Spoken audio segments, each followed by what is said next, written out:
Hey everyone, welcome back to the channel.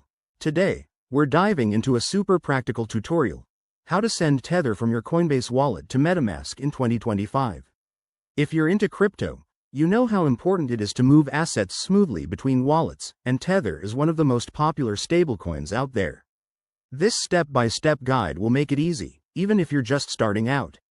Let's jump right in. First off, make sure you have both Coinbase Wallet and MetaMask installed and set up on your device. You'll need a bit of Tether in your Coinbase wallet to get started, and remember, we're dealing with blockchain transactions, so double-check everything to avoid any hiccups. Step 1. Open your Coinbase Wallet app or website and log in securely. Head over to your Assets section and locate Tether, usually listed as USDT. Step 2.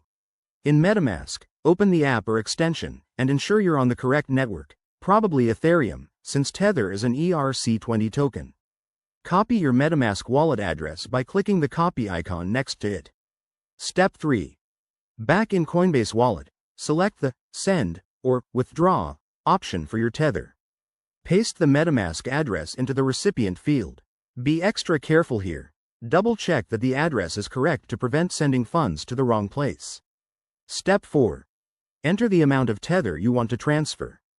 Keep an eye on any network fees. They can vary based on congestion, so choose a standard or slow option if you're not in a rush. Step 5. Review the details one last time, then hit Confirm. You'll get a confirmation prompt, approve it, and the transaction will start processing on the blockchain. Step 6. Sit tight. Transactions usually take a few minutes, but it could be longer if the network is busy. Once it's done, open MetaMask and refresh your balance to see your Tether arrive. A quick tip: always use the same network for both wallets to avoid errors, and never share your private keys. If you encounter any issues, check the Coinbase or MetaMask support pages. There you have it. That's how you send Tether from Coinbase to MetaMask in 2025. It's straightforward once you know the steps, and it opens up more opportunities in the crypto world. If this video helped you, smash that like button, subscribe for more guides, and drop a comment if you have questions. Thanks for watching, and I'll see you in the next one.